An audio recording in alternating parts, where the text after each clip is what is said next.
a warning?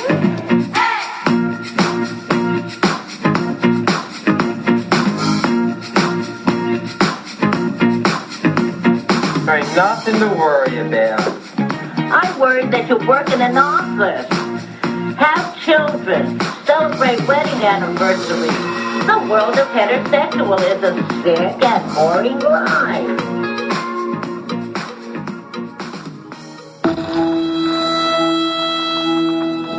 Is she here yet? Not yet, Nan, no. Then she's late. Yes, she is late.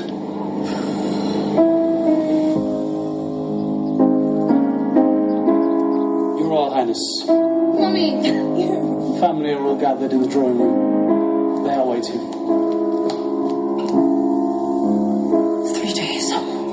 That's it. We're getting quite serious about you. So stand very still and smile a lot. They know everything. They don't. Mummy, what happened to make you so sad? Well, here, in this house, there is no future. The past and the present are the same thing. Diana, they can't change. You have to change. You have to be able to do things you hate. You hate? There has to be two of you. There's the real one and the one they take pictures of. Diana, for the good of the country. This country.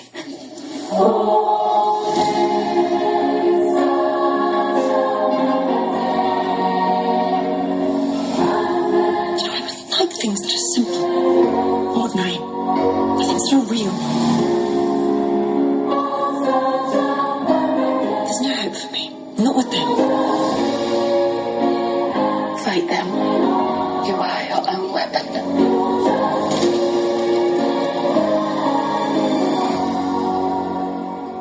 Will they kill me, do you think?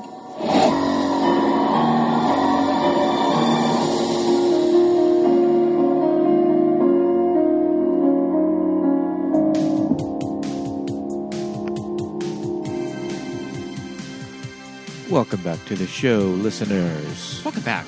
Are you enjoying your KFC, Pete? You know, I'll have chicken for $3. What is she? She orders it so crazy. You were noting that the drive-thru never. Well, he asked for a name. Secondly, also, French fries at KFC, while delicious, if you're going to get a bucket of chicken, you might as well get mashed potatoes and gravy. Mm-hmm. This is all I'm saying. But we'll talk about that and more in Listeners, this next episode.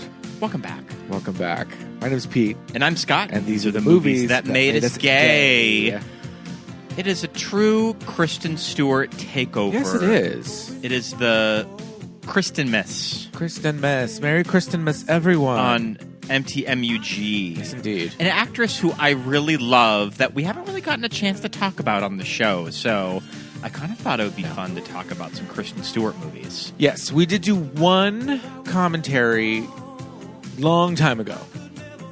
A couple of years ago. So if you go scroll, if you're a patron at the highest level, you can scroll through all the way back to the beginning practically to check out our commentary on First Twilight. But we're getting into Kristen-mastime right now.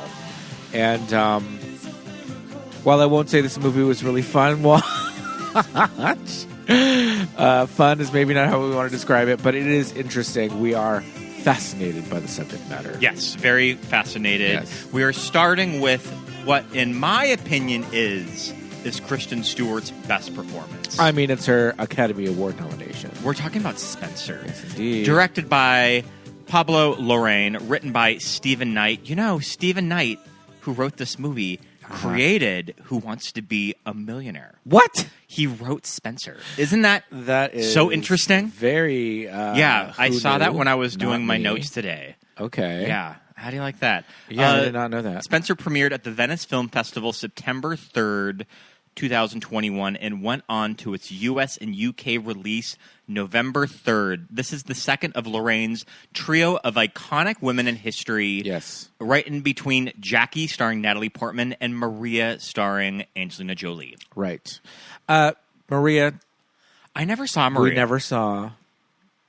We don't know much about Maria Callas. I don't know much about her. Maybe that really wasn't my in. Yeah, I love so we were Angie. like, okay. Yeah. I feel like it didn't get great reviews. The buzz for Angie kind of died pretty early in the awards season. Right.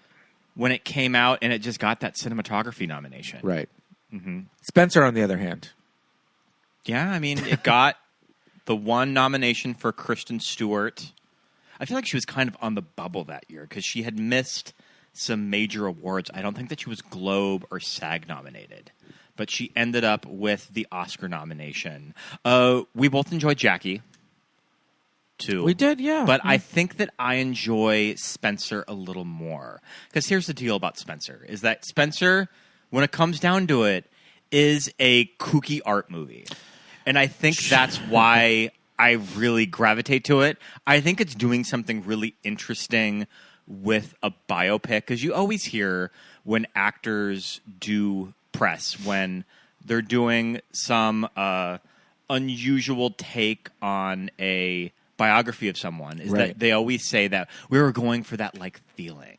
It's like, this isn't really a traditional biopic. I remember Nicole Kidman really saying that when she was doing press for Grace of Monaco and the Diane Arbus movie. I thought you were going to say Being the Ricardo. The imaginary portrait of Diane Arbus. Right. And I think that Spencer does that imaginary portrait, shall we say, a little more successful. Okay. Because, I mean, this movie's like text card at the very beginning is a fable from a true tragedy.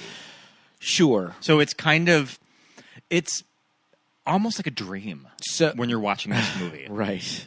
It is very dreamlike, and there are sequences that are portrayed as being happening, and then later on you're like, oh, well, that must have been her imagination or a dream or something that she was playing out in her head, because how could this have happened if now we've got this?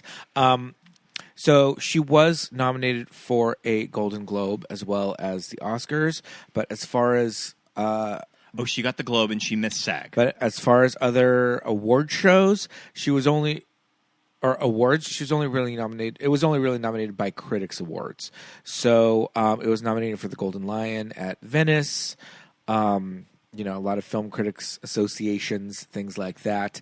But you know what Kay Stu actually did win Best Actress is our favorite, the Saturn Awards.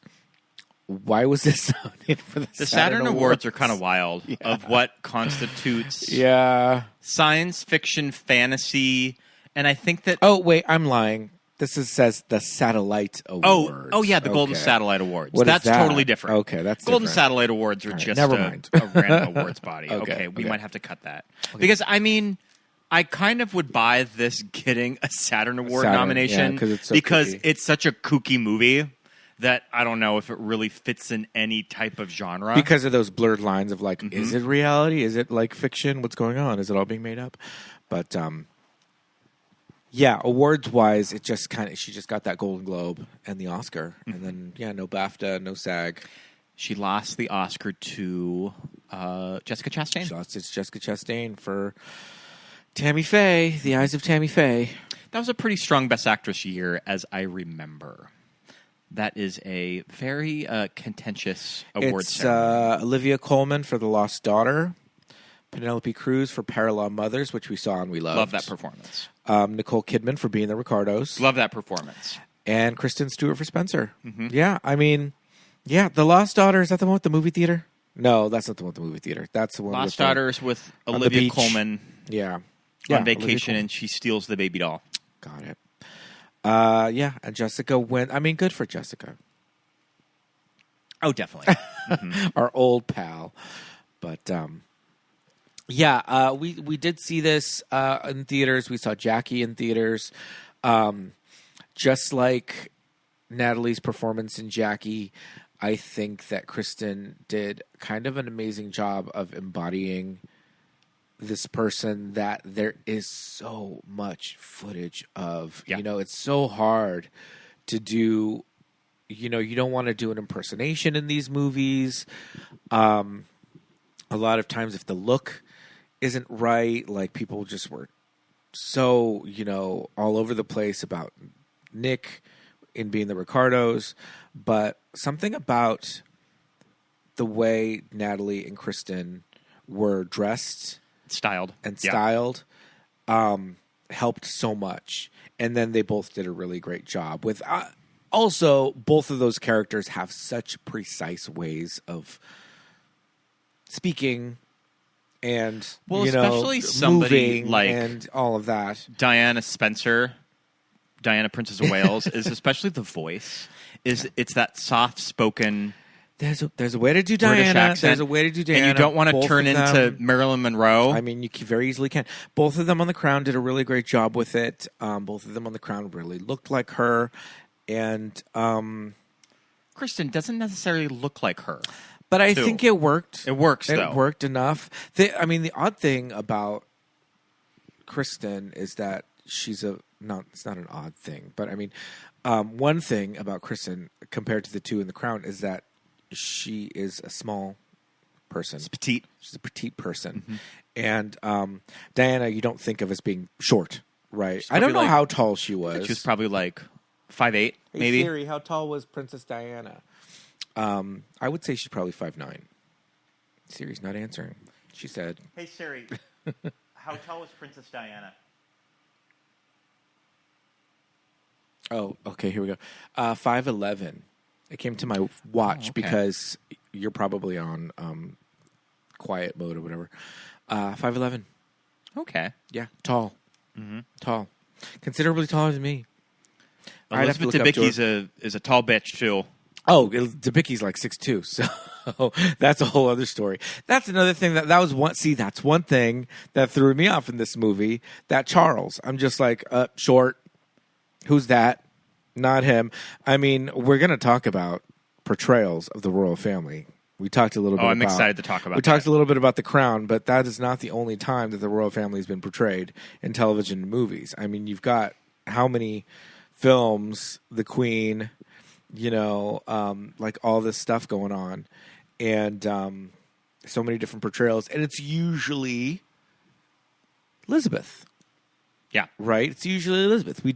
Lately with The Crown and with this movie, it's kind of the first really times where we've taken like this deep dive into Diana. Well, especially for that Stephen Frears movie, The Queen, Yes. is that Princess Diana is played by Princess Diana in that Yeah. movie. Yeah. Like they use real footage of her. Yes. She's kind of like she's not really an off-screen character like the nanny, like Nanny Fine's dad in The Nanny. Not Nanny Fine's dad.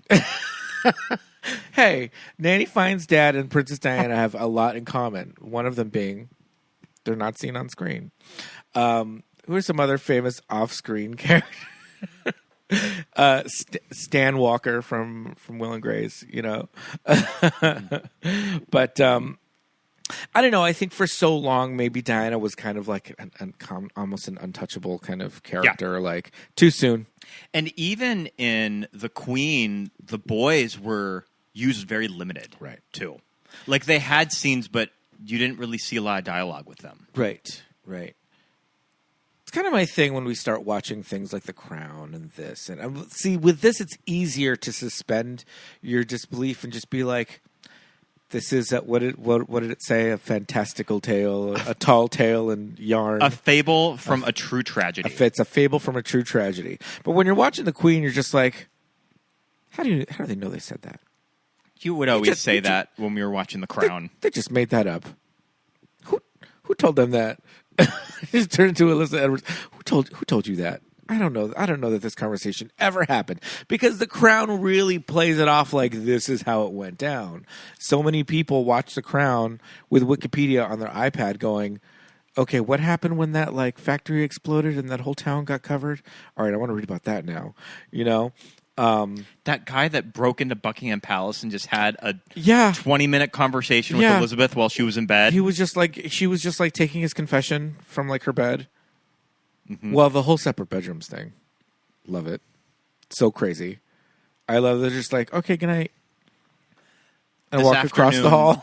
To get ready for the episode, we watched the Balmoral test episode of The Crown, and they go into the separate bedrooms when Margaret Thatcher and her husband visit the estate. Yeah.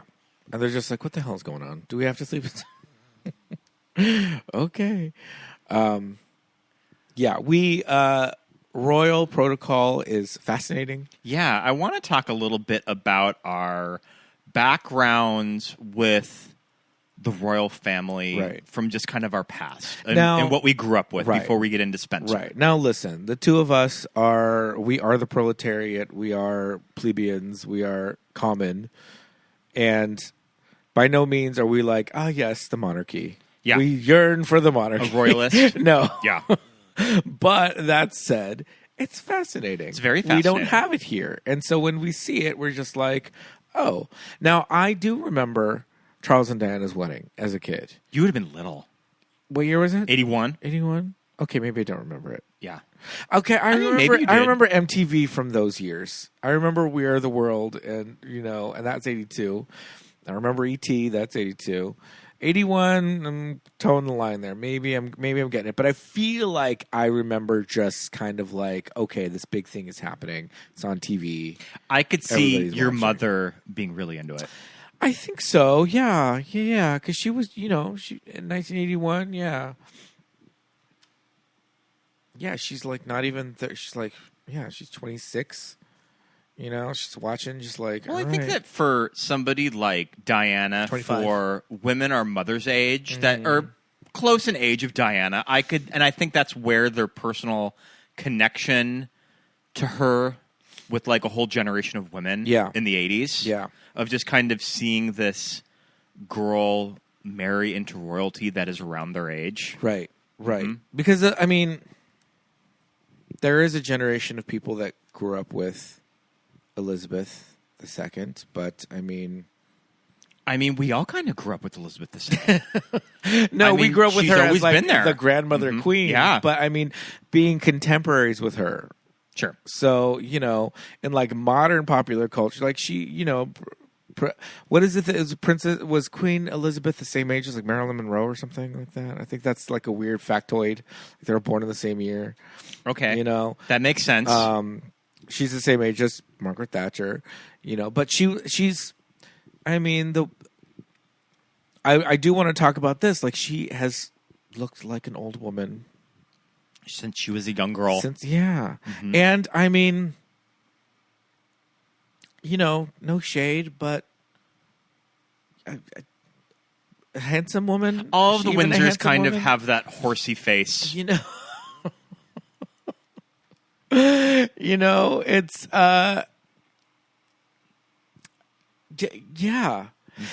it's very interesting. They talk about it's in the Crown episode where Thatcher's there and she says like they're the royal family, but like they're not sophisticated. Like they're not like they're a different class, but they're not like and you watch things like The Crown and the movies and all of that, and you're just like, okay, this family, it's just one very small, weird ass family. And yes, their entire all lives, families weird, too. Yeah, and yes, their entire lives they have been the royal family, so they do have these like assumptions about themselves, and they are rude and they are elitist and all of that. But at the same time, there's a very like Aunt Marge like aspect about them, and that they enjoy hunting and dogs and animals and big animals and horses and I can relate to that. all of that. It's definitely like my background growing up in Montana. But would you say that your family is like sophisticated elites? No. Yeah. Right. Not that your family are like, rolling around the dirt or anything, but it's like you have this idea of like royalty and kings and queens. Well, and I all was that. telling you about just kind and of they're not that. They're being not that a like sportsman. Yeah. In America versus the United Kingdom Yes. is considerably different because it really has to do with class. Right. Is that to really realistically go hunting and fishing, it's all tied to land. Yeah. And there's not a lot of public land in the UK. It's all owned by a bunch of fucking rich assholes. Yeah. Most of it being The royal family. Yeah, being the royal family. Yeah, and here we have the national park system and all of that and public land, and that's something that a lot of people in the United States, especially outside of states that have a national park in them, we don't really learn about that. Yeah. So I'm just like, sure, whenever you and your family talk about all that stuff in My public family land, are huge advocates for I'm very much like public land access. uh-huh. It is very important to I them. totally agree. Yep. Mm-hmm. Yeah, I'm just like, yep, sounds right to me. Because we don't learn about it in LA or in California. It's not part of the curriculum to learn. I mean, it is to learn about the national parks, but it's not like, oh, and then now let's go visit whatever. It's like, I mean, we can go. I mean, there's like, what's here? It's in the San Bernardino Mountains, Angeles Crest. Yeah. Oh, it is a national park. Yeah.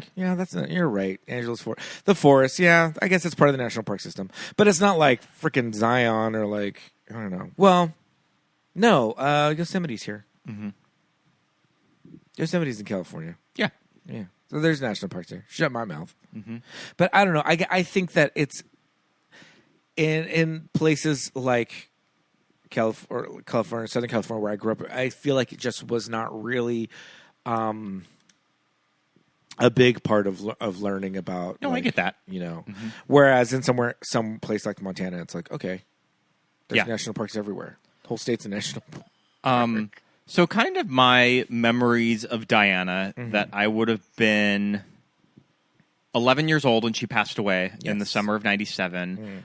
But probably my memories of Diana primarily were from media coverage, like People magazine. Yeah. I remember Diana on the cover of People magazine like every month because Yes. my grandma got People. Absolutely. So that's kind of my introduction to Diana was through the press, Especially in the media. last couple of years. Yeah. The last like 2 years, it was like everywhere. Yeah.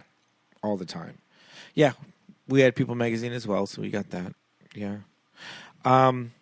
Yeah, she was just dancing with John Travolta and she was Princess Diana, Lady Di. You know, I remember when they would have to divorce. I remember all that. Yeah, I remember where I was when we found out the night that she died. You've talked about Told this story on the podcast, but it's worth talking about. Why did on I tell it before? the Spencer episode? Why did I tell it? I can't remember what we're episode talking about it a Sharon was. Stone movie. But we should discuss it. Must have been talking about a should Sharon tell Stone it. movie. So when my friends and I were dorky teenagers and not of age yet, because I was 19 at the time, we didn't have fake IDs and we didn't go out and get into like trouble. We just hung out with each other and like went places and thought we were being sophisticated and smoked cigarettes and drank. Well, didn't drink alcohol. We drank coffee. So somebody thought it would be a great idea to go to the Beverly Hills Hotel and go to the Polo Lounge. I've never been to the Polo Lounge And before. we're 19. Half of them were 18. I'm 19. We go, and they're like, there's a patio outside. You don't have to, if we're not sitting at the bar, it's okay. Like, it's like a restaurant. We'll go get a seat outside in the patio. We'll have coffees. I mean, it sounds like a fun idea. Yeah. I would have loved to do that at 19. Right? Yeah. So that's what we did. So we went and we like got all gussied up and went out there and like found street parking probably somehow because we probably couldn't afford the Probably valet. can't do that anymore. Oh no. I think it was hard then. And we're seated outside and it's the middle of the night and this patio is for the daytime. It's not lit at all. On a hot August evening Yeah. of 97. And we're sitting out there and we're just talking and my friend Laura goes, like just kind of casually and not really wanting to draw attention to herself. She goes, she's talking. She goes, it's Sharon Stone. And we're like, what? And she doesn't move her head. She goes, "It's Sharon Stone." And we're like, "Oh, what? Okay." And in like a dark corner, like even darker than we are, in a little corner in a table, it's Sharon Stone and a man, and we can't really recognize who the man is, and we can recognize it. So we're like, "Yep, that's her. That's Sharon. Wow, Sharon Stone here at the Beverly Hills Hotel. Wow, so cool." But it looked like she was like upset. And it looked like he was consoling her. She was going through it. She was going through it. And this man was consoling her. And they were in the dark, in the corner. And we're like, wow, what is happening? I wonder what's going on. And so Laura, the girls went to the bathroom. And they came back. And they said that in the bathroom they overheard these women talking. And they said that they saw it on the news. And Diana was in a car crash. Mm-hmm. And that it was really bad. And that people died. And we were like, "Oh my God, crazy!" And we were like, "Do you think that's why? That's why she's crying? Like, is Sharon Stone like grieving like her dear friend Diana, the Princess of Wales, Lady Di?" And we're like here witnessing it. And then I don't remember the rest of the night, but that happened. I don't ever forget it. I was at my grandma's house. Yeah. When I saw it on the TV. Yeah, it had been on like all over the news. It's huge. Mm-hmm. Yeah. When I was 17 years old and I first went to Europe, we drove through the tunnel. Ooh. And at that time in 2003, there was still a big gash in the wall. Oh my gosh. That it was still there. What the heck? Yeah. They didn't fix that? Mm-hmm. That's crazy. But, yeah, I mean, I think that Diana was kind of a part of everybody's life. I mean, everybody She was the people's princess. She was the people's princess. I mean, she meant a lot to the world. And is that sort of why the royal family kind of resented her? Yes, absolutely. Yeah. Because that she had that type of... She could be that beloved. Yeah. And they could never be like that. I mean, not to speak for, anyone, but I think at that time there were still a lot of households in the UK that like you have your picture of Elizabeth in the house, like a lot of people would have like photos in the house of like JFK or Martin Luther King or, whoever in there, a lot of people's grandmas have those pictures that aren't coming down.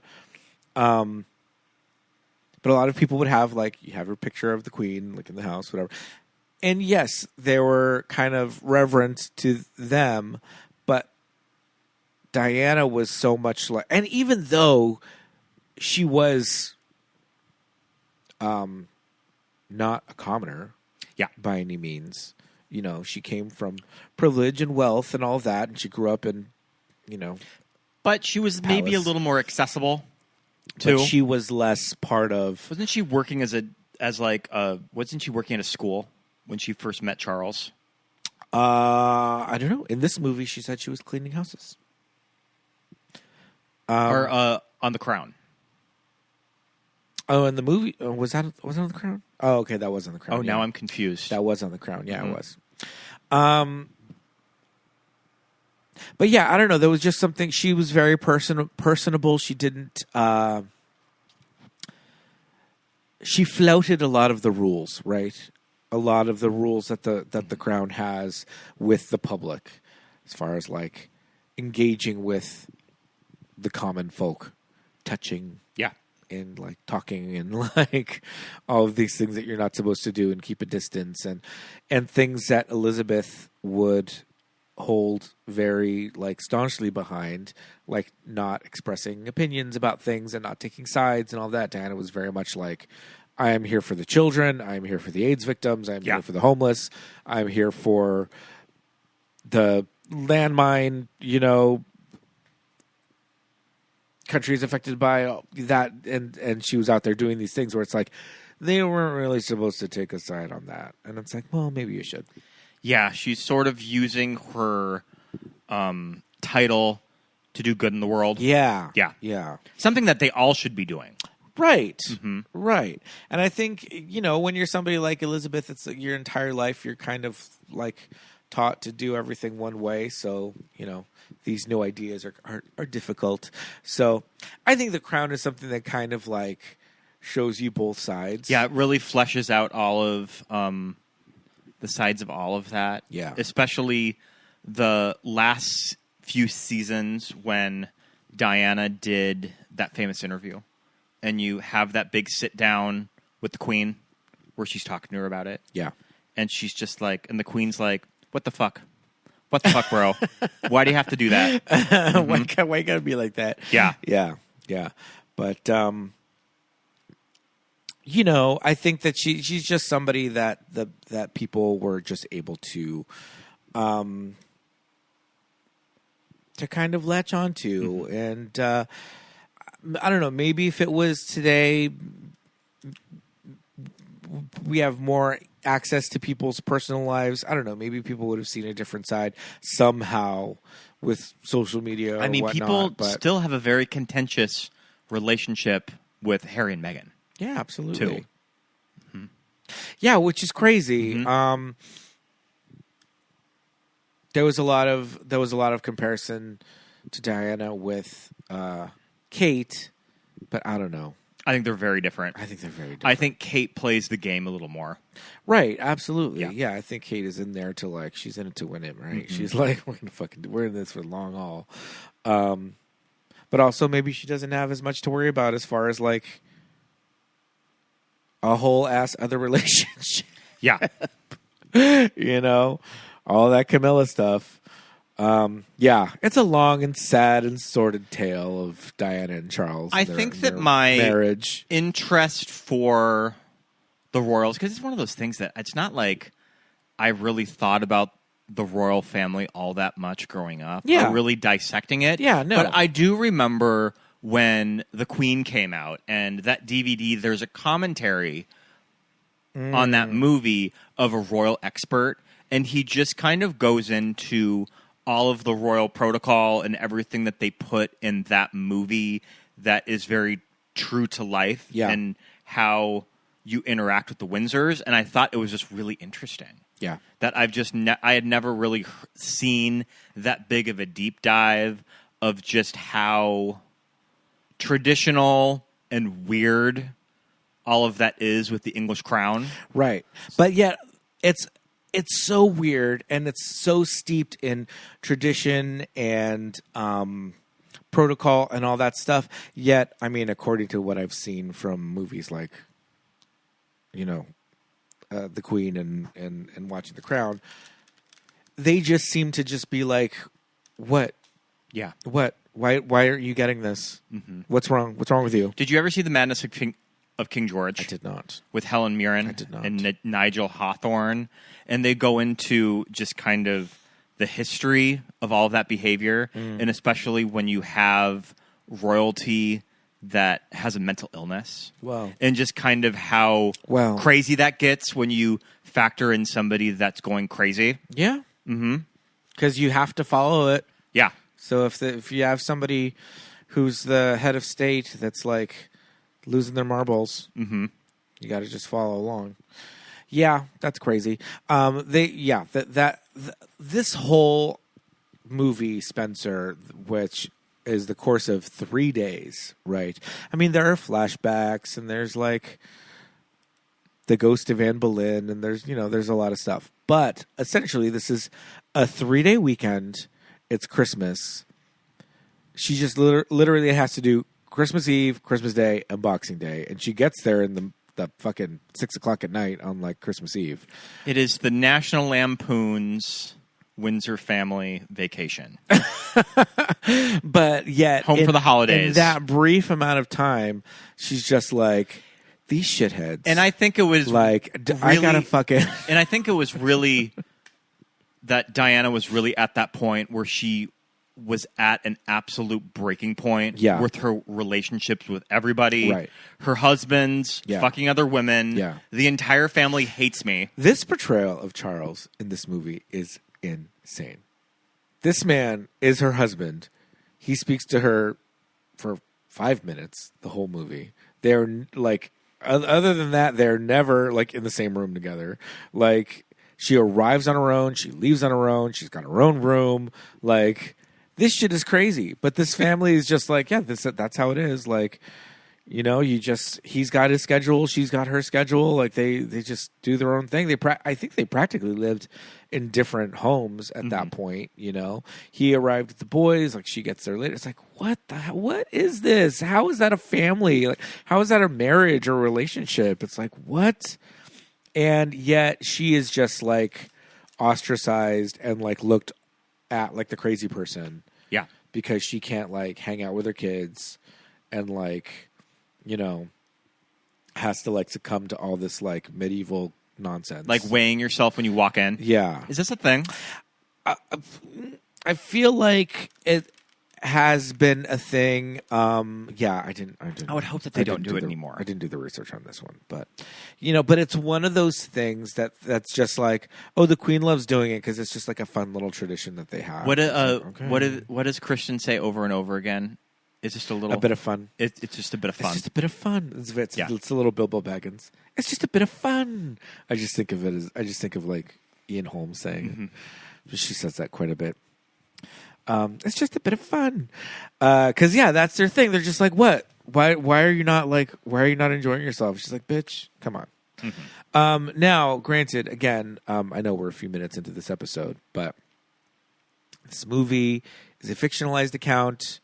But there is a lot of stuff with like eating disorders. There's a lot of depictions of that in this movie. It's a little harsh. I think Diana having ED was kind of documented. Like, I think this is a thing. I don't think this is a reach. Of everything I've read, yeah, you are correct. Yeah, I don't think this is a reach or a dramatization. I think this is something that she suffered from.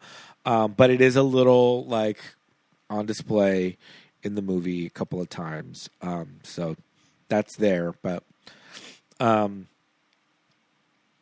whole like wank. But that's just illustrating their weird little traditions that they do that they think is like this fun little lark, and everybody's just like, what the hell is this? Okay. Yeah. Okay, I gotta gain 3 pounds before I leave. All right.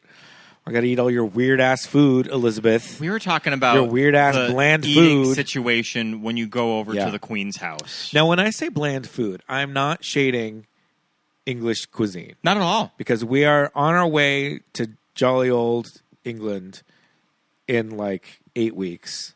And we are super stoked. You get cuisines of the world and you get London. Cuisine of the world. And we loved it. Some of the best Indian food in the world is just outside of London. Yeah, and we are not too proud to beg. One of our best meals was at frickin' Nando's. So I'm just saying, just throwing that out there. I don't know if the Queen would enjoy going to Nando's. Oh, no, she would eat nothing at Nando's. She would eat nothing. What yeah.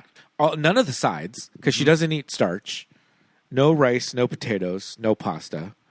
No exotic spices, and absolutely no garlic. She must like lobster because there's a lot of lobsters when they go in the kitchen. But then part of the thing when you read all the Queen's restrictions is that they're not supposed to have shellfish because they don't want to get food poisoning. So it's purely for decoration. Maybe. Yeah, or maybe it was maybe the shellfish thing was when they are traveling internationally. Maybe they'll eat it when they're home, but I don't know. Getting a lot of lobster in the UK, I guess. But yeah, the whole garlic thing is wild. Garlic's in a lot of stuff too. A lot of things. That's why I'm saying it was probably bland as hell because she also didn't like onions because onions and garlic were because she is such a public figure, bad breath. Sure. But it's like when you're having dinner at home? Mm-hmm. No? Okay. Yeah. Fascinated by all the protocol. That when she stops eating, you stop eating, and they take away the plates. Yes. That's wild. Yes. So I did read that because that was a rule, that if she noticed that people were still going, that she would keep a bit of food on her plate, and there was a signal with the way she would put her forks that means I'm done, come take my plate, and she wouldn't do that. Mm-hmm. She would keep a little bit of food and then kind of hold her fork so that other people could finish. Yeah. If she Like, she if she wouldn't- was so inclined. She wouldn't sit down for 5 minutes. Yeah, and just be like, done. And then say that I'm yeah. done. Yeah. Like probably with the kids or maybe with, other people. She'd When just be all like, when all right. the family is over. Yeah. I'll just kind of like move this last little bit around until they're finished. How did you feel How about benevolent. this portrayal of Queen Elizabeth? I like that you called her the gasified Queen Elizabeth. She's a little gasified on Christmas Eve. She's a little too beautiful. Stella Gonette. Still gonna. She had 2 lines. Yeah. We love the royal accent. Oh, it's so stupid. We talked Yeah. about it when we were doing our Gods and Monsters episode with Yes. Princess Margaret. Yes. I love it. It's Yes. so dumb. I think that season 1 and 2. What's her name? Claire. Claire Foy. Claire's accent is Claire really good. Foy did the really good, very clipped. Elizabeth. Olivia's doing it. Olivia's doing it. Yeah. And I think that Menzies in Tobias Menzies. Tobias Menzies, yeah. his Philip is really good. Yeah. And I think Josh O'Connor, Yeah. he's doing it. It's kind of funny that when you have the last cast of The Crown, a lot of those character choices are kind of thrown out the window. I'm mainly talking about Jonathan Pryce. Yeah. Jonathan Pryce was such a weird choice. I mean, I get it because Like, yeah. it's Jonathan Pryce. Yeah. Great actor. I Yeah. mean, he's an old guy, so it makes sense. Right around the same age, yeah. But yeah, I think the actress that was Elizabeth in this was the little interaction that they had. It worked. Yeah. Yeah. What did you think of her? She's definitely going hard on the Queen in this. I don't know if I buy the Queen really being this cold, but I mean, it's a choice. It's Diana's state of mind. Yeah. So maybe in Diana's state of Yeah. mind, she was a pretty frigid bitch. I also thought that conversation could have gone worse. Sure.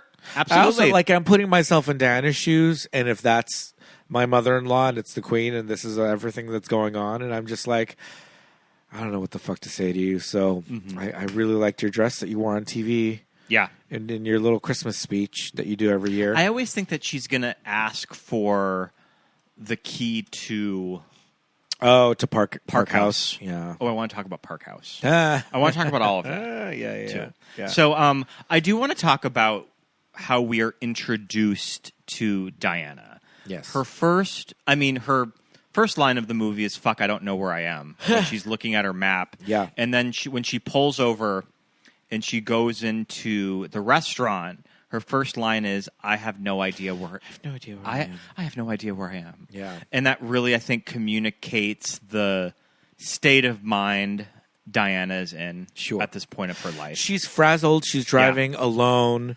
We're. I mean, are we sure yet that it's even Christmas at this point?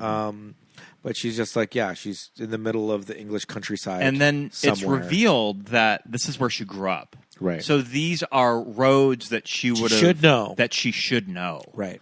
But you know what? Well, this is something that I can relate to being an adult and coming back to your hometown is that when I'm driving around Lewistown, sometimes I'm just like, where are we? Where the fuck am I? and these are streets that I grew up driving around when I was young. Right. Like I should know this town. Yeah. But when you've been away for that long, you just kind of forget it all. There's also a good chance that she may not have actually driven herself around. Yeah. Until she left to go to London. Right. When she was an adult and she went off and she was living in London with her, with her girlfriends in the flat or whatever, like that may have been kind of the first time where she was really driving herself around, and maybe she was just being driven, but still, you're right.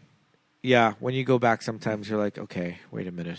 When she pulls over and she sees the scarecrow, and that's when she knows where she is. Yeah.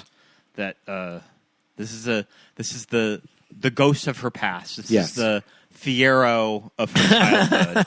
Fiero! What do you make of the scarecrow? What do you think the scarecrow represents? I don't know. I'm bad at symbolism. I mean, isn't it kind of her relationship with her dad? Yeah, it's just her father's Because coat. she goes and gets tatty old coat. The dad's coat. Yeah. Mm-hmm. Yeah, I think it's this just link kind to of the past. these remnants of her past. Mm-hmm. And from everything that I've read about Park House, that Diana had a pretty happy childhood there. Yeah. So a lot of these memories are probably some of the best of her life. We're growing up at this estate. Sure. And this is something that I can relate to. I don't know about you, of just kind of these places that you grew up or you grew up going to, they show up in your dreams a lot. My family had a cabin in the mountains in Montana that we would go to when I was probably small child, baby to about 7 years old. And I can still remember it. Yeah. And it still comes to me in my dreams. So it's something that I kind of carry with me always. And I think that's Diana's relationship with Park House. Park House. Mm-hmm. Interesting. I don't know, and this is kind of the blur between what's reality or what's fact and what is fiction with this movie is I don't know if Park House was really that closed up and abandoned. Well, I think it was close. Sure. I think it was pretty close. What is Sandringham? Sandringham? Yeah. I think it was pretty close because the royal family does own this house and the Spencers were essentially renting it from them. Okay. And this was the later half of the 60s to the early 70s. Okay. Yeah. One of the first people that she meets on the road is the head chef, Darren, played by Sean Harris. Ginger actor. I always remember Sean him from Harris. Prometheus. I remember him from Prometheus. He's also in a couple of the Mission Impossible movies. He is somebody that I'm like, oh, he's also in The Green Knight. How about that? He's somebody that I'm just like, you got to keep that beard, bro. That's like, Yeah. that beard's doing a lot of work with you. But I like this guy. I like this actor. I was like, ooh, is this Harry's real father? Oh wait, no, that's somebody else. Oh, who speculated to be Harry's real father? Her horse guy, I think. Oh. One of the riders, one of the horse. I guess that he Something to doesn't. do I with guess the he doesn't horses. really look like Charles. Not like William. No. William looks exactly like Diana. William looks like throw a wig on him and it's Diana. Mm-hmm. Like, sorry, like he has her face. He had her face when he was a young boy. Teenage William, it's like put on a wig, Diana. Harry looks like Diana's brother, who has red hair. Isn't her brother named Charles? I don't remember. Oh, I think we found that out. Charles Spencer. But there is someone that I think it was one of the like riding people, horse master, one of them. That's like the rumor. That'd be crazy if that was true. Yeah. I'm gunning for it, but I don't think it is. But this character, the head chef character, is very interesting because he's one of the like people of the house, like the downstairs people. But I feel like he's a little bit more at ease with her. Yeah. Everybody's still very formal and everybody's still very like, all right, this is the cuckoo one. So they're a little kind of on their toes around her. But Darren McGrady, he's the one that's a little bit more like, listen, lady, you got to get your ass to the house because they're waiting for you. Mm-hmm. Like, I'm already leaving and they're waiting. Like, you got to go. So you want me to say something about a tractor or like, let's make something up because you are late. Stuck behind a tractor. Yeah. A tractor accident, got knocked over. I don't know. Car broke down. Yeah. But yeah, this is a real character. He was the chef for the royal family for many years. And he typically traveled with the royal family between Windsor Castle, Sandringham, and Balmoral Castle. From 1993, he worked as a personal chef to Diana and her children until her death in 1997. Wow. Yeah. So she knew so this they were man friends for the rest of her life. Yeah. Then. Yeah. So they were friends. In 1998, he moved to Dallas, Texas, and established a catering company called Eating Royally, which, as Diana's personal chef, I'm sure this man is like, pretty doing pretty well. He has a YouTube channel currently, and yeah. So there you go. He's got 2 cookbooks. The Royal Chef at Home, Easy Seasonal Entertaining. I want that book. I hope you put some garlic in those recipes. What do you make? I mean, this is a very loose plot. I mean, Yeah. we are just kind of Sure, hanging yeah. out with Diana For a couple days. for a couple days. Change into this dress, change into that dress. What do you make of the Anne Boleyn portrayal in this movie? I think it's really interesting. I forgot about the Anne Boleyn stuff. Because, I mean, but Anne like Boleyn I is like the it. ultimate Yeah. woman that Yeah. she could have been queen. She could have married Henry VIII, and it didn't really work out. And is that Diana's future if she stays with the royal family? I mean, she married Henry VIII. He just behead her because she was one of the ones that didn't have any sons? Well, he had met somebody else. Yeah. Yeah. I think that they ended up getting... Anne Boleyn was guilty of adultery and maybe treason, I think. But yeah, it's just kind of that, is Anne Boleyn's fate going to be the same with Diana? I mean, she won't be put to death and beheaded, but her life will be taken from her because of the crown. Yeah. Essentially. So yeah, that's very fitting. And I mean, anytime I hear about Anne Boleyn, anytime she's brought up, I always have to have the entire conversation. Anne Boleyn had 6 toes. Who's Anne Boleyn? Anne Boleyn. I'm not going to do the whole thing, but look up Anne Boleyn. What happened to the other 4? She had 11 total. So stupid. You trying to confuse me? See, you did the whole scene. I almost did those.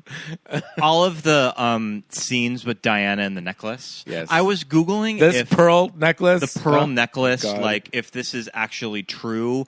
I don't know if the circumstances that they are doing in Spencer are exactly true to life, but I do think that something like it happened very similar with Diana and getting the same gift and Camilla that she saw that he gave to Camilla.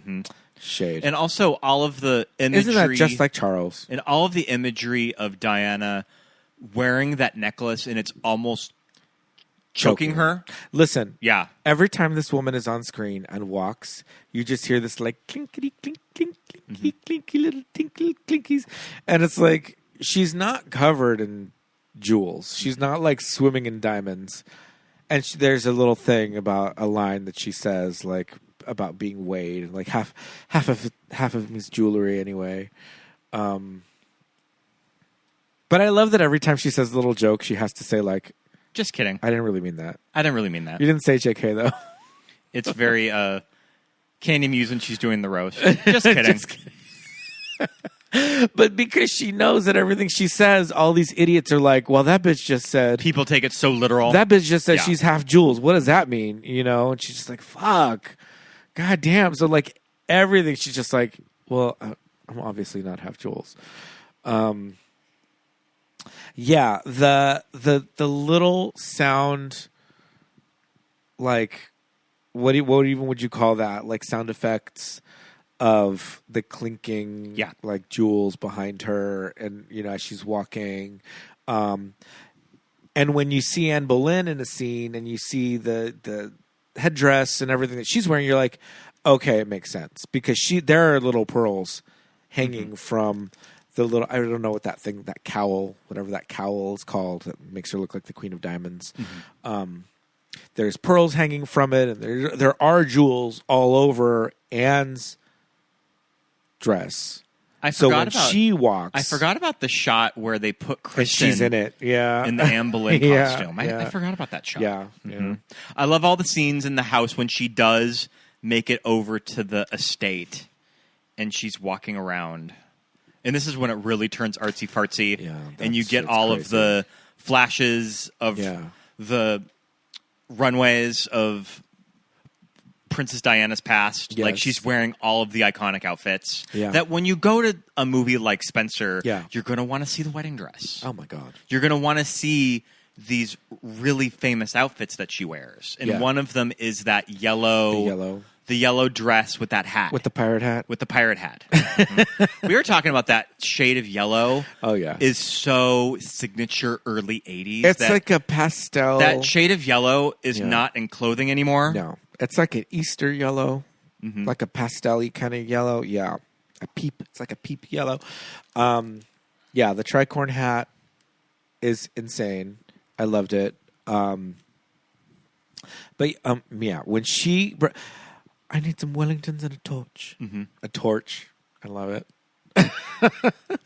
Wellingtons and a torch. In America, we call those flashlights. Flashlight.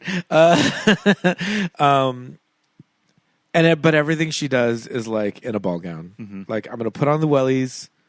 I'm going to walk through the mud in my ball gown and a hunting jacket. I love it. But it's one of those kind of state of mind things that, do you think that the real Diana, I think that she would have wanted to do that.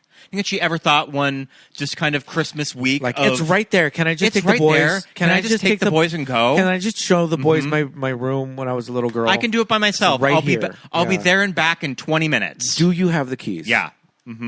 But I think that's kind of the Diana state of mind that I think the movie really gets right. Yeah. But I love when you were saying, like, do you think she was going to ask the queen, like, for the keys to the house? But it's also that question of, like, what does Elizabeth have in her purse? Yeah. She doesn't have her house keys in there. She's got, like, I've got this lovely bit of string. Lovely bit of string. Piece of glass. Broken glass. Broken glass. Lovely bit of string. Well, we love Queen Elizabeth. With a Cockney accent. Fred Armisen in a Cockney accent. All right, you're late to dinner again, are you? You going to eat anything this time?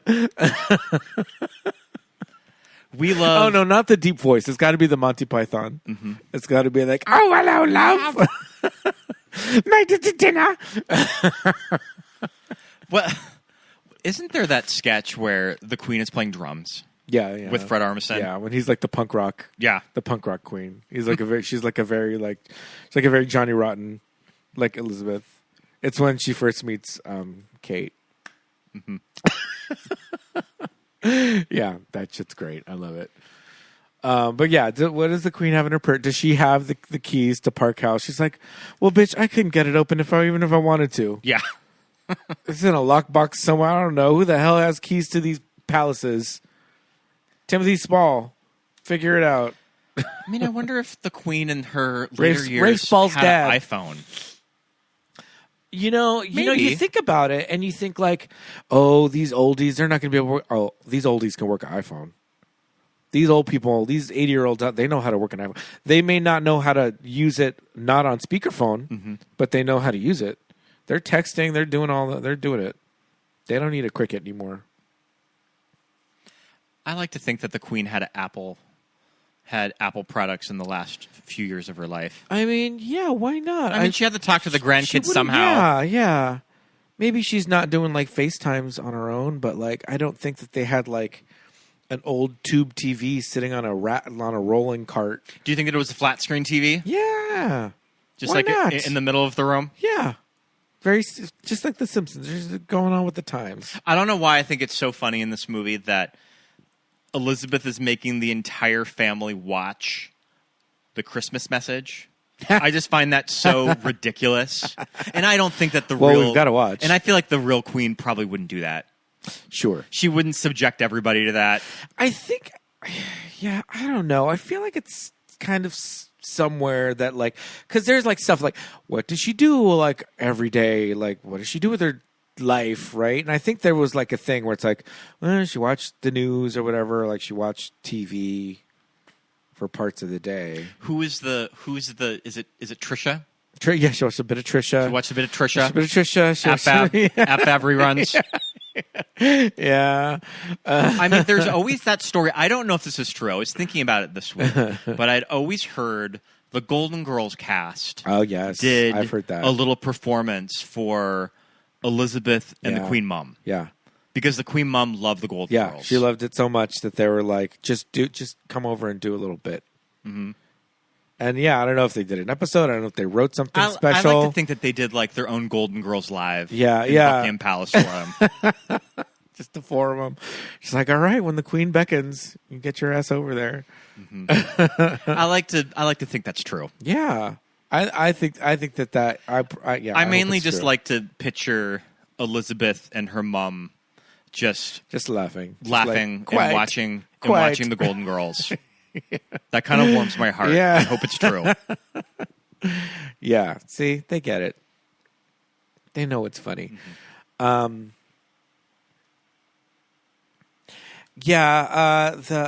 see. Okay, what do we think of Sally Hawkins? I was going to say, we have to talk about the character of Maggie, the dresser. Okay, Yes. so for Royal Protocols, Yes. this whole dresser Yes. situation, Yes. do you think that they have somewhat laxed on all of this? Do you think that Kate has a dresser Probably. that meets her every day? Probably. I mean, the whole lady in waiting thing. And I the think, is still a dresser thing. picks out their clothes for the day? I guess so. Is it more of kind of like a... Do you think that it's now like a personal stylist? Yeah. I've laid out like options for you. Yeah, maybe. That you can take your pick. Yeah. I would like to think that's sort of what it has evolved to, and they're not physically dressing them every day. Right. Like this is... like it's fucking Marie Antoinette. Yeah. Like it's fucking pre-French Revolution days. Yeah. Yeah, that's pretty wild. And yeah, I mean, it's so funny. Just talking, just a royal lesbian movie, a royal lesbian Christmas movie. Mm-hmm. Yeah, I mean, I feel like this movie is a underrated queer classic of the holidays. Mm-hmm. I mean, we have a full lesbian crush scene in this movie with Maggie. But it's so interesting that Maggie, when she comes out and says it at the end, like, "I've been in love with you all this time," and Diana just laughs. Yeah, she's like, "Oh, bitch." Isn't that hilarious? And it's like they're on the beach. It's very romantic. Yeah. Mm-hmm. Diana's wearing that cool coat too. I love that coat that she's wearing on the beach. It's fun. I don't know. Is she friends with Elton John yet at this point? Like, I think so. I mean, she's like, I know gay people. Is this movie set in probably the early 90s? I think it's set in 91. Set in 91. Yeah.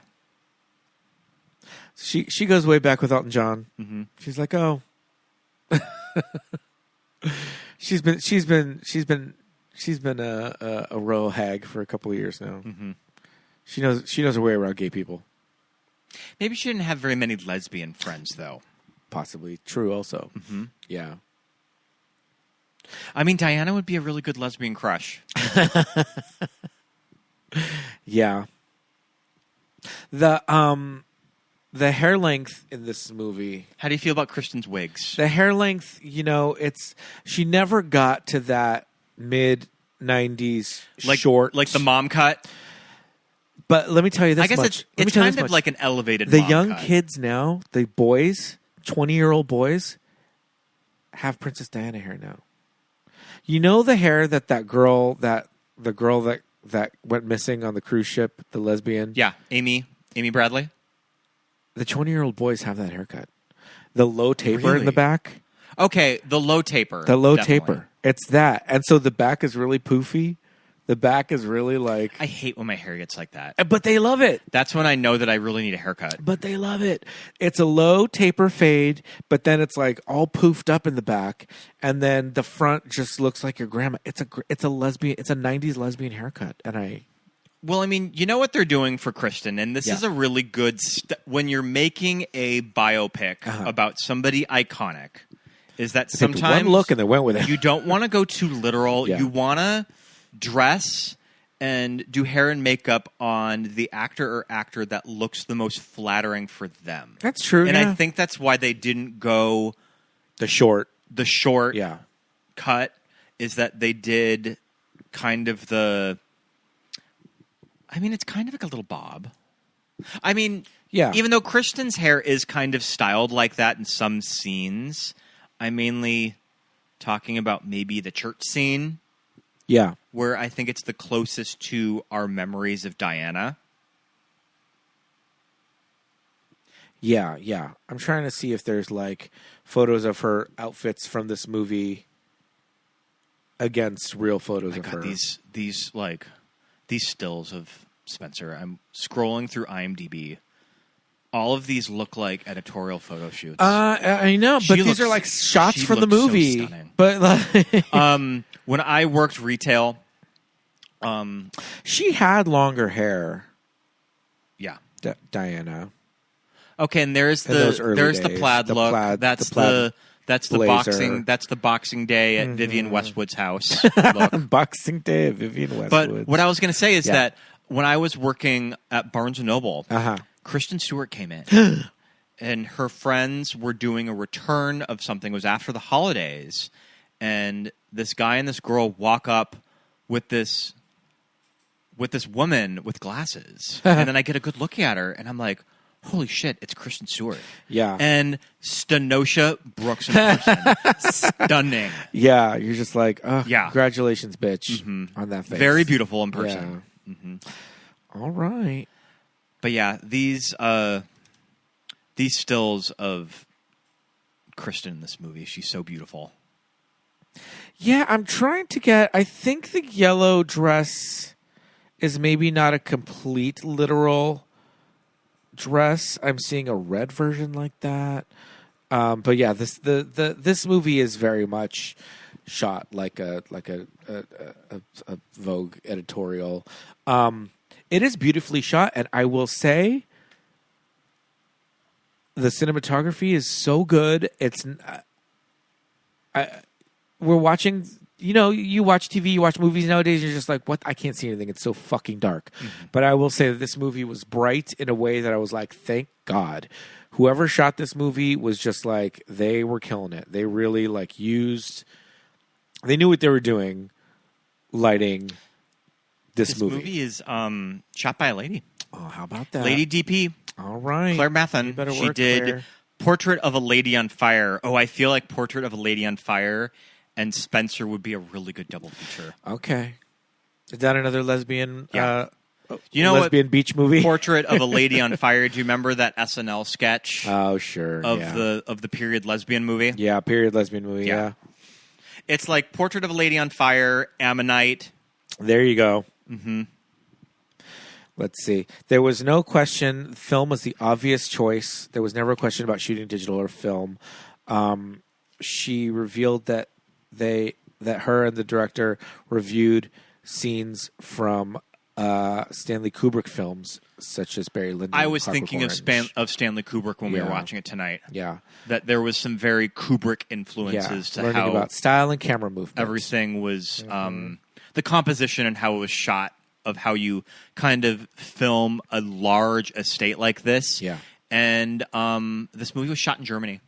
Yeah, how about Very that? early 2021, probably at the time where major productions were starting to go back to filming. Yeah. And they found a remote location in the countryside of Germany to Yeah. kind of sub in for this estate.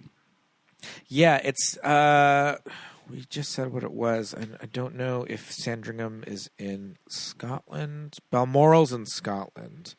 Let's see. Sandringham House is in Norfolk, England. Norfolk.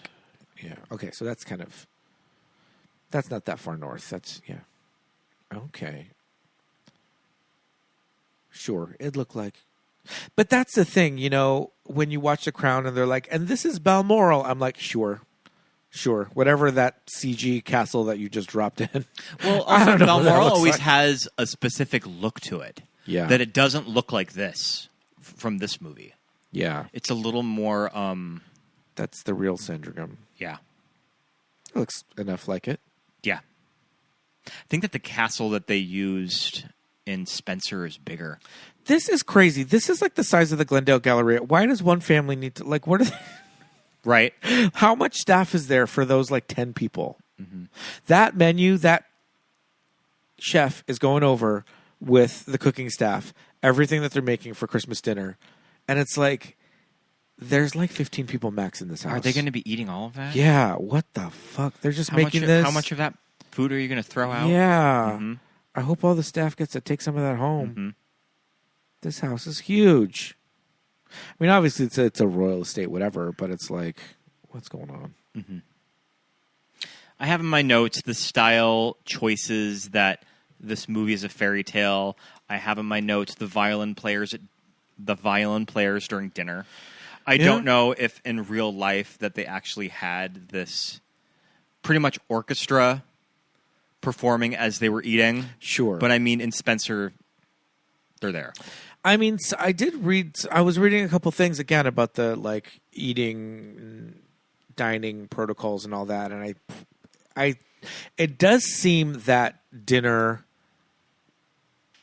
with the Queen and Prince Philip is pretty much a formal affair every day. Yeah.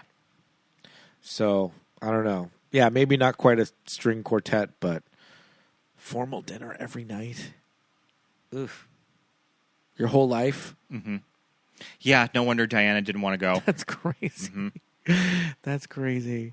But I mean, I don't know. I think that I love the fact that this movie it's a little bit of a weirdo, like kind of a kooky movie. Like I don't know if like your average moviegoer is going to be like, you know what movie I love? It's fucking Spencer. But at the same time, it did resonate with people for a minute, like enough that we were just talking about this. You know that when a movie hits, when you see The memes of it, and Yeah. you see memes of Spencer. Yes. Yeah. I think, that was something that I just read about the Avatar movies. Because There's no cultural impact. the because- gays yeah. aren't into Avatar. I think that was it was a music video director. It was a music the video guy director, who directed yeah. Toxic. Yes. Mm-hmm. And he said the gays don't give a shit. There's no cultural impact. There's no lasting impact. And The gays give a shit about Kristen Stewart and Diana. yeah. And that's why it's going to stick around Yeah. for the years to come. And just like those images of her running down the hall, clutching at her stomach because she just ate a mouthful of pearls.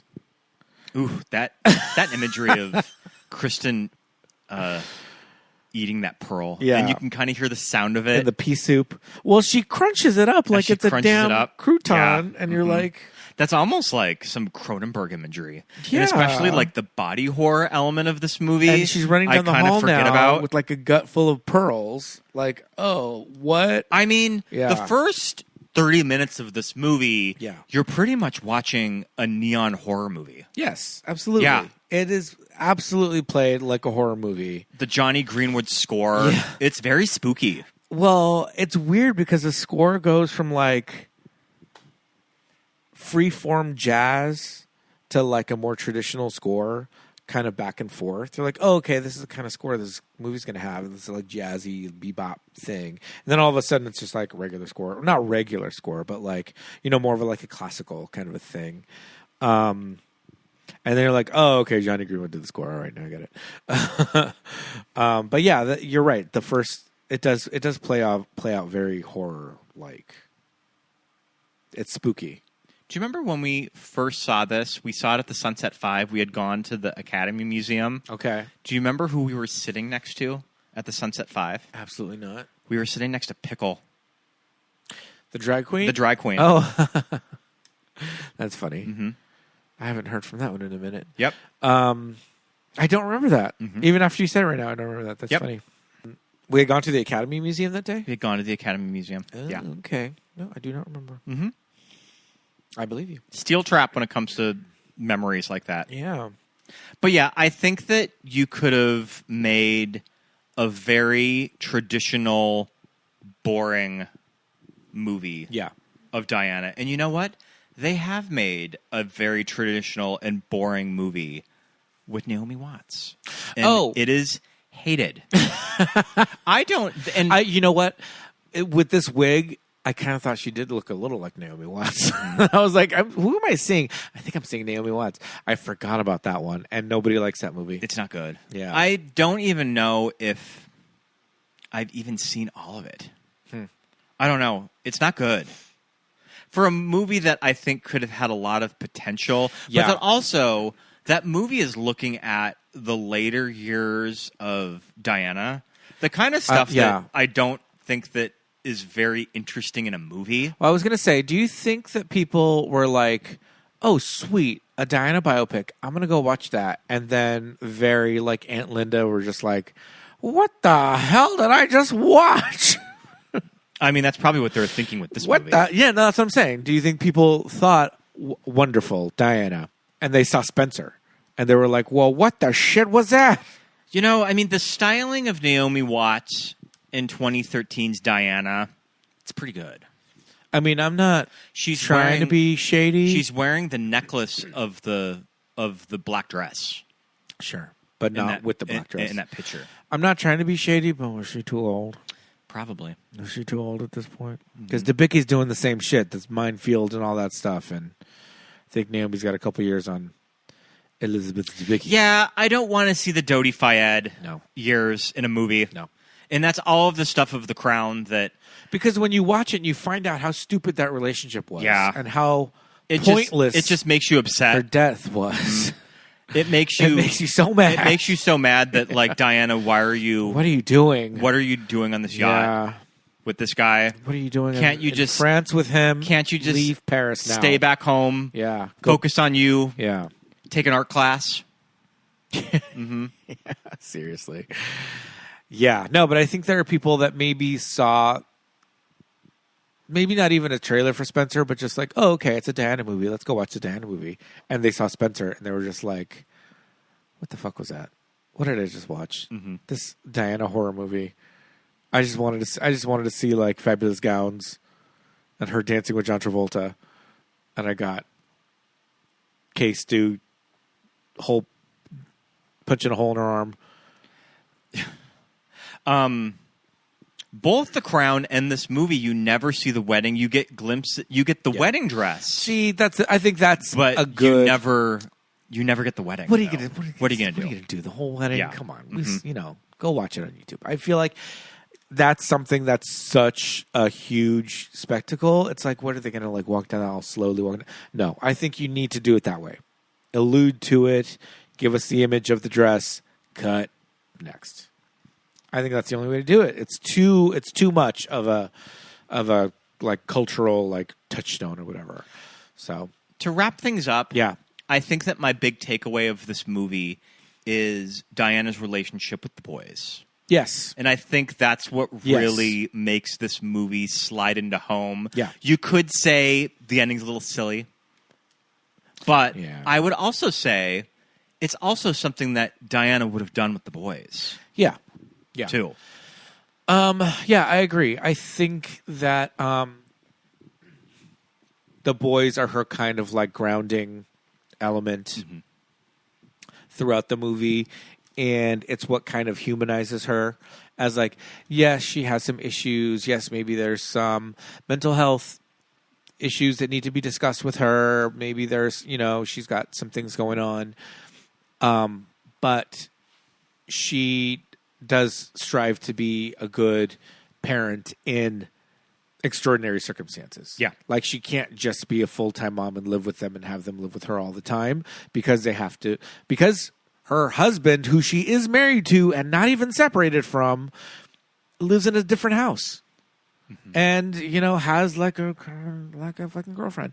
But so she has to like, okay, well, the boys are going to be there. They're going to be here, blah, blah, blah. They're also, what do you call it, in line for the line of succession and all that stuff. So she can't just have like a normal life, but as much as she's trying to with them. And so I think that's kind of a good grounding element for her. And as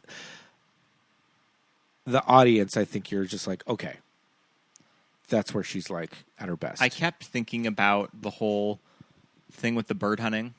Sure. And going pheasant hunting with Harry is that he's going to go shoot a bird. Well, I think it's William.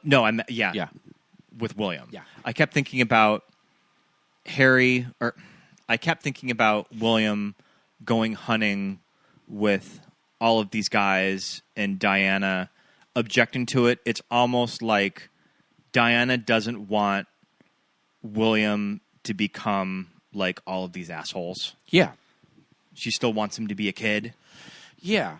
Yeah, she wants him to be a kid for as long as possible, and also probably doesn't want him to have that like Aunt Marge kind of like English old weathered sportsman kind of.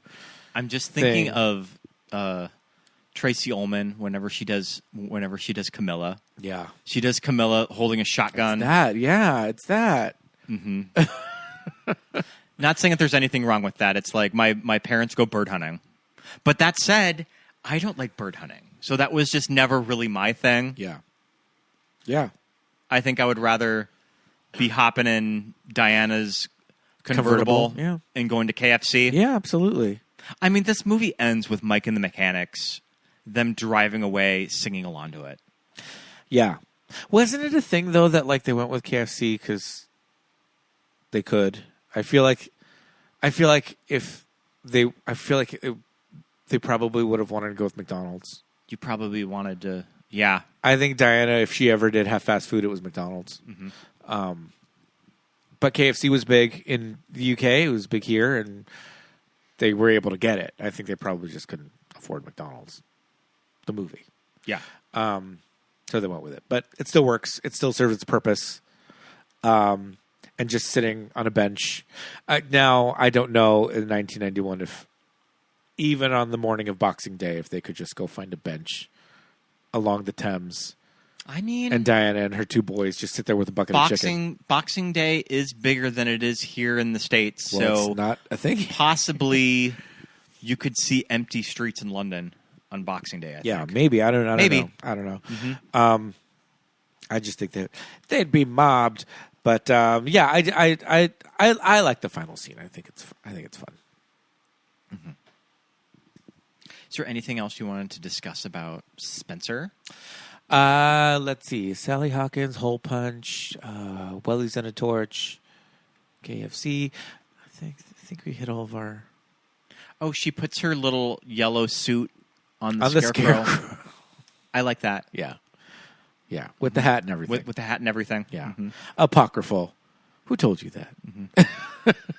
But I mean, I think that's what's really interesting about this movie is that it's not a slave to the facts. The facts. Is that it can just kind of be a vibe. Yeah. It's something that Sofia Coppola was going for in Marie Antoinette, right, and people really didn't get when that movie came out. Yes. And it's why I think that movie really has the staying power, and why it's aged so well, is that it's not trying to be a typical biopic. And you know who loves Marie Antoinette? The gays. Mm-hmm. So it's got a cultural impact, lasting impact. I think that Spencer will still be talked about in the years to come. Yeah, absolutely. I think it will definitely be regarded as a queer classic. I think when Kristen wins that Oscar, it'll be revisited. Maybe. I'd like to see her back in Best Actress. Yeah. I mean, I kind of really wanted to do a little deep dive on Kristen Stewart because I think that her career is really fascinating, especially working as a child actor. Yeah. You saw her in Panic Room, and you're like, holy shit, who was that little lesbian girl who was Jodie Foster's daughter in Panic Room? Mm-hmm. She was so good.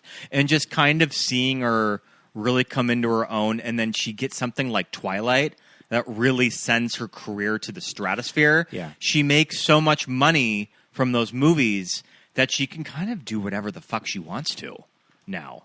Like, she doesn't have to be in a Marvel movie because she already did that. She can do stuff that she enjoys. Yeah. And I think that both her and Robert Pattinson are making some fine choices. Are doing some really cool movies. Yeah, I agree.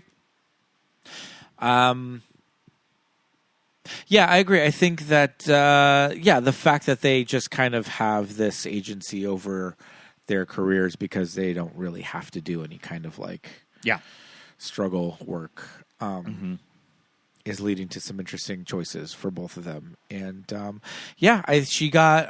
famously, she got so much shit early in her career for Twilight and the choices that she made acting wise in that movie.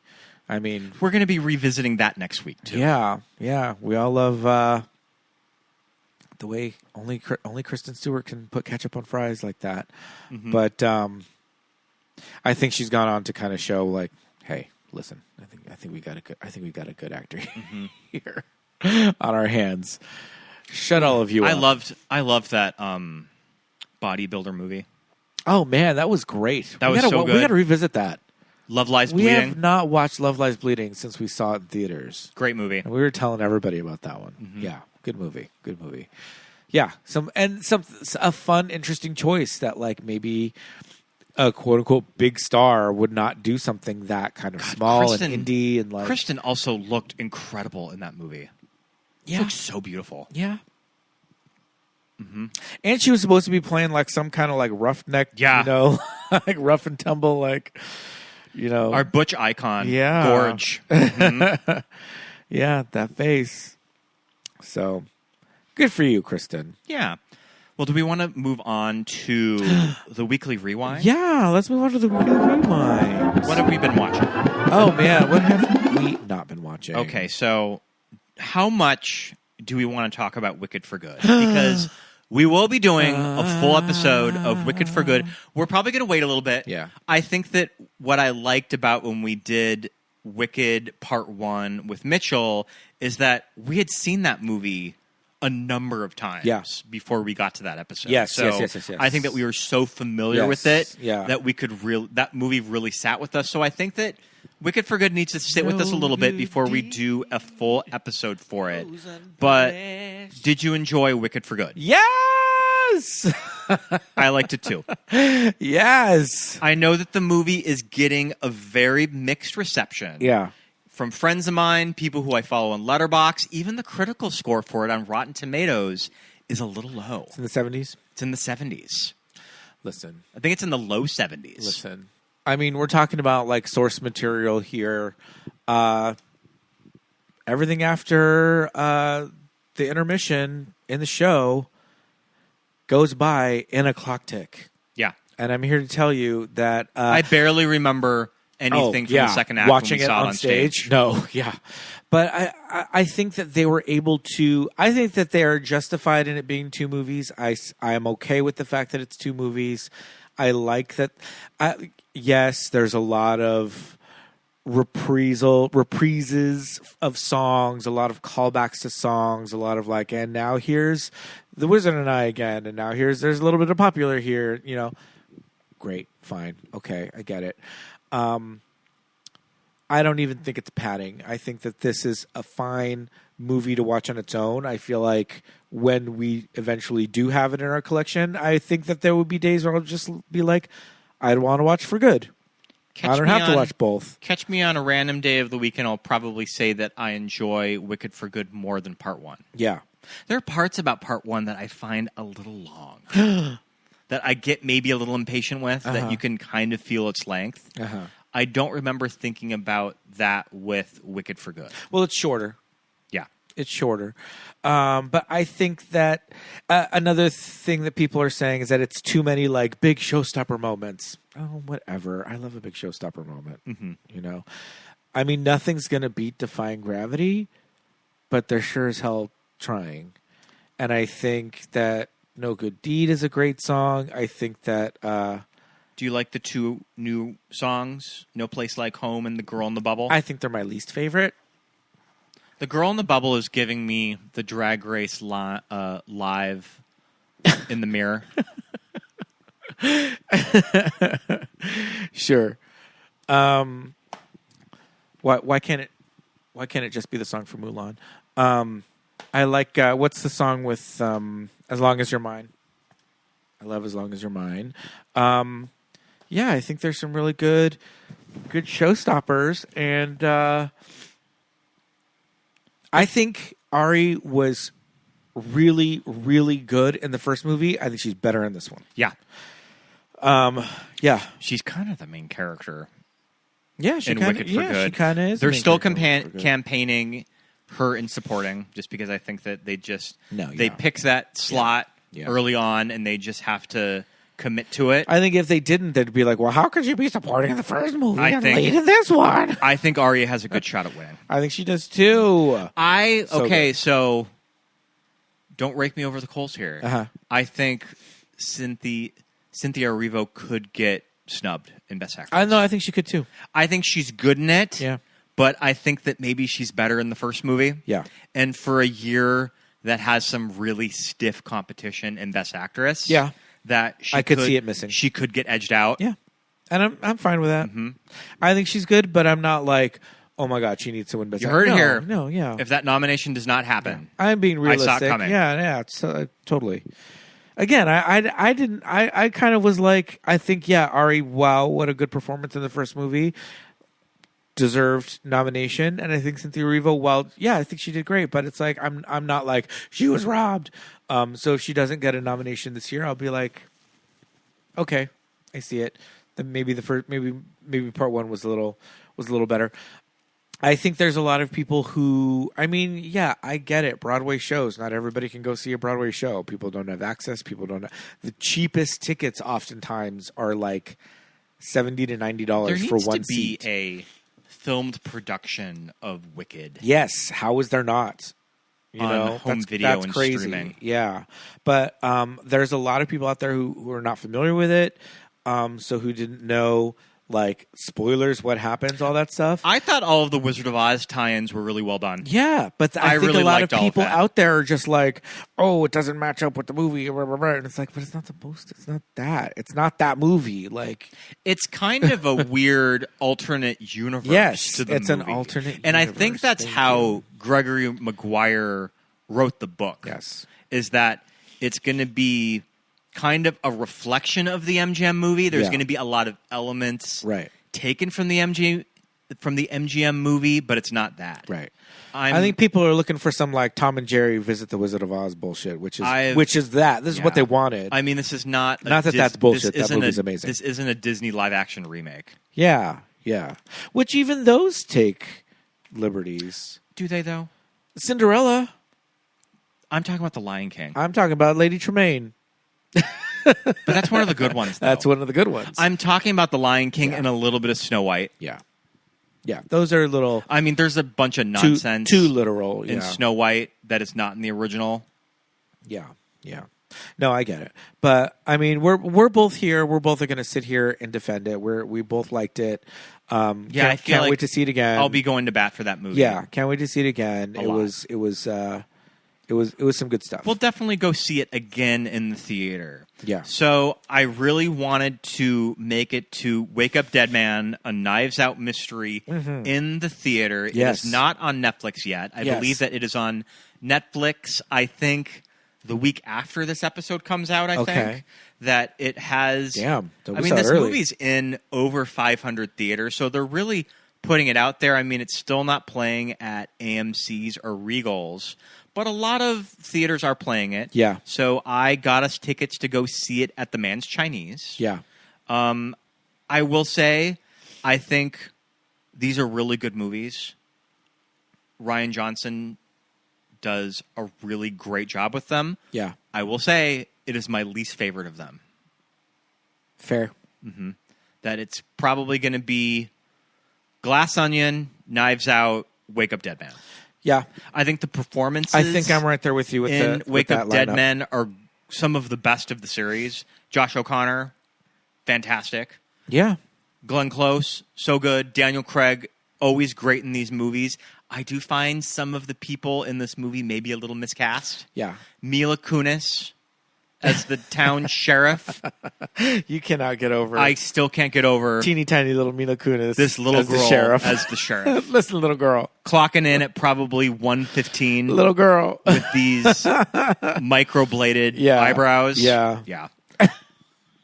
Like, this is the type of role that you need, like, a Sherry Jones for. Oh my god. I mean, I know that Sherry Jones has played Yeah. this character before. Yeah. But like, that's the type of actor that you need for a role like that. If not a Cherry Jones, a Cameron Manheim.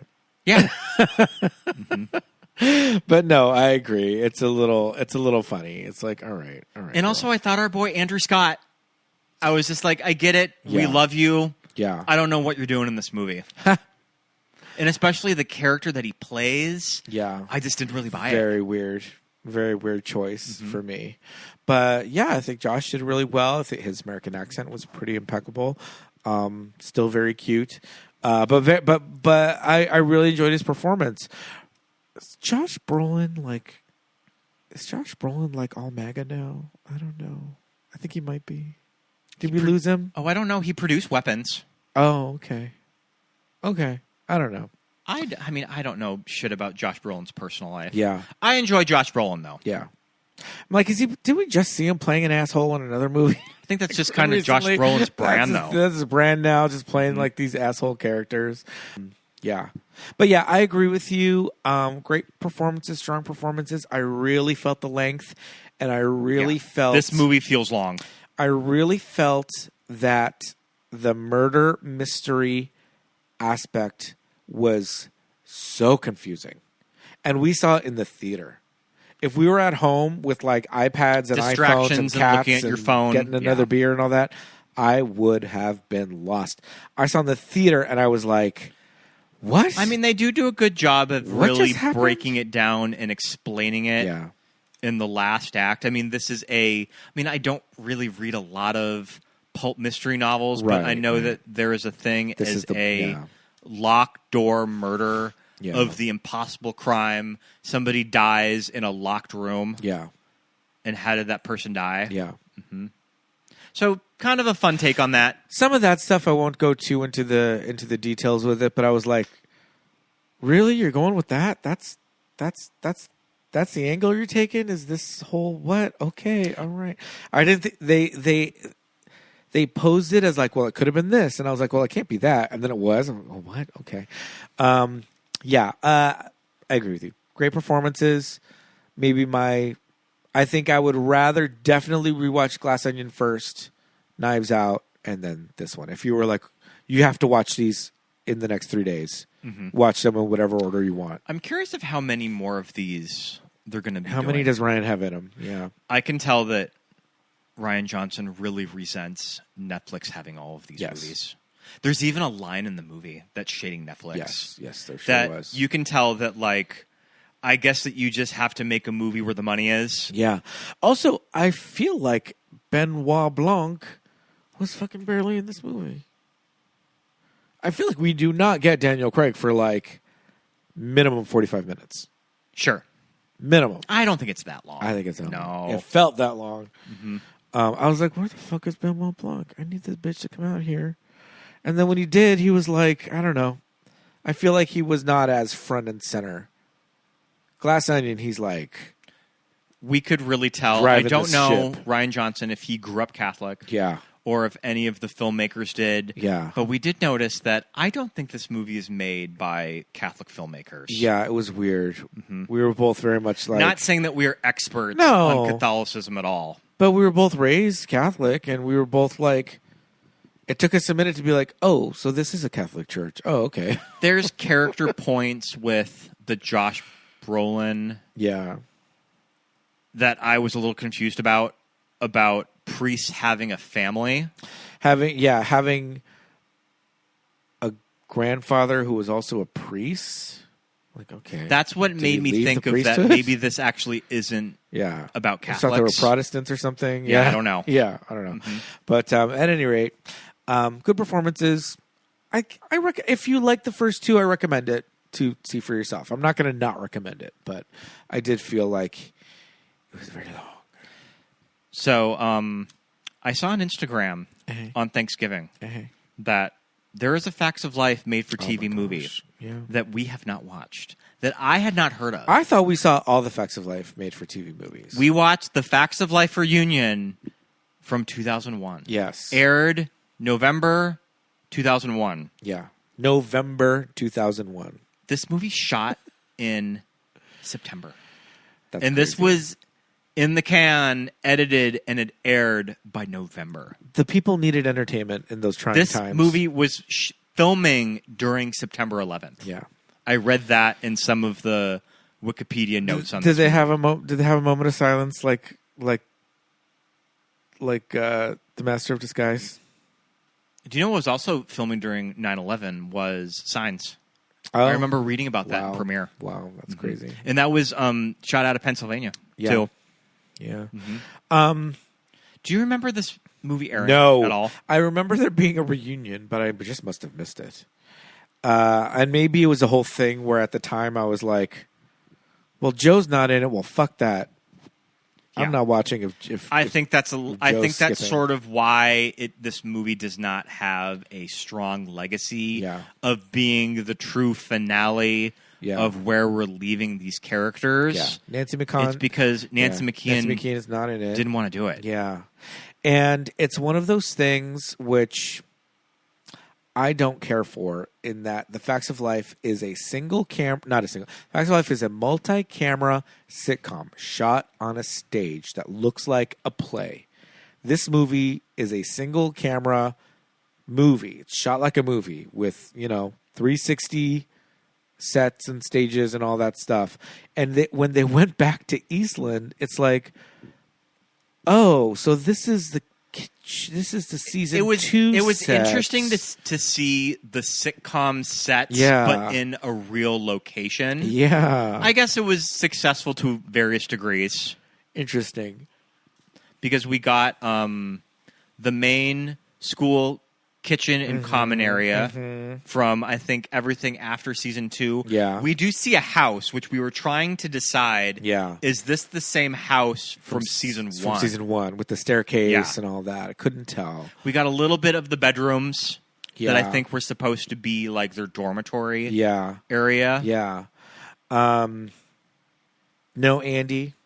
No Andy. No, There's not even a Mackenzie. throwaway line about Andy or... Yeah, Andy doesn't have like a girlfriend, Mrs. Garrett's sister. Beverly Ann. Yeah, no Cloris, no Beverly Ann, no mention of them. I kind of wonder if they couldn't get those characters for just a budgetary reason. Probably. Is that they just couldn't afford to pay any more actors? Yeah. And then this movie, the entire time, had this crazy character choice that Tootie did not want to be called Tootie anymore. Dorothy. And everybody had to call her Dorothy. And because she's a daytime talk show host. Well, it was kind of how Tootie branded herself. Right. That she was Tootie Ramsey. Right.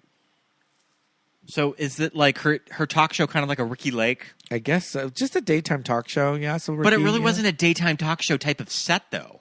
No, it was not. It was not. It was a weird set. I mean, we just immediately think of the View living room. Yeah. as our daytime talk show set. Yeah. But yeah, Blair is a lawyer and also owns a hotel empire with their husband. Yes. Natalie is so I'm seeing a television news producer. Wikipedia is saying CNN. I don't think that they call out CNN. No. Yeah. But she talks about going to Turkey on assignment. Yeah. Okay. And then Joe apparently is a police detective a cop, that is assigned to I think she has to testify in court and she can't make it. Yeah. So she sends her 12-year-old daughter, Jamie. So, wait. Okay. So is the premise that it's a class reunion? I think it's a reunion just for them. Because we see no other students. Yeah. And this would have been a fun idea to have all of the girls that were written off Sue-Ann the series and Molly from season 1. Yeah. But no. And because I'm thinking, if it's a reunion, then why it's like, well, I can't go. I'll send my daughter and my husband. What? The husband that is in and out in one scene and does this clunky exposition. Yeah. And then pieces the fuck out. 2 people who have no reference and we're not there, but I'll send them to the reunion and play in my place. Yeah, it's a little cuckoo. Mrs. Garrett and her adult son are. What are they doing? I think that they're running a restaurant. Yeah. It's all that business with the French chef that I was barely could follow. But I mean, listen. Facts of Life Go to Paris and Facts of Life Go to Australia are slogs. They are slogs. They're tough. Ooh, especially Down Under. Yeah. I don't think I've ever actually finished Down Under. No, I don't think I've finished Down Under. Or even Goes to Paris. Yeah. I mean, ambitious for this show, this sitcom. Well, do you think that kind of the Facts of Life legacy of the Facts of Life reunion, it's the Drew Barrymore show now, is them going on Drew. Sure. And it was everybody but Kim Fields. Yeah. There's a lot of speculation about that. If Kim Fields had a big falling out with all of them. I know. It's unfortunate. I don't know if it's true. I know that Mindy has done interviews talking about them trying to develop a reboot. Yeah, and she says that everybody was on board, but they had one holdout over money. Yeah. There's a lot of speculation that it might be Kim Fields. Yeah. But nobody really knows, though. Yeah, it's weird, and nobody's talking about it. It's tight-lipped. Hey, listen, we just watched Mayim Bialik on the Brotherly Love Lawrence Brothers podcast, and they were talking about trying to get the Blossom reboot, and they had everybody. They involved. all pitched it. Everybody said yes. ABC execs, except Disney.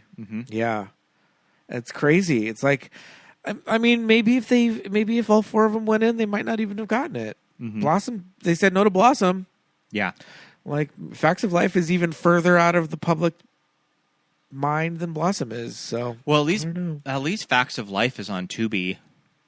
Yeah, to watch for free now. Yeah, for the longest time, the Facts of Life was a little harder to get a hold of. That's why I didn't really grow up on the Facts of Life in the 90s. Is that show didn't really have the reruns that it should have. I know that some people grew up watching it on VH1. Yeah, I guess I just wasn't watching VH1 at that time. Yeah. I mean, I was watching it in real time. I remember that shit when it aired.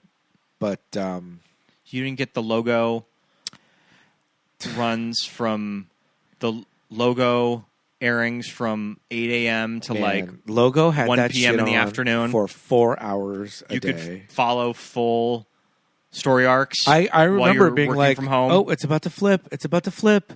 Here goes the final episode, which is a backdoor pilot that never emerged," and then it started all over again. Yeah, Facts of Life, crazy.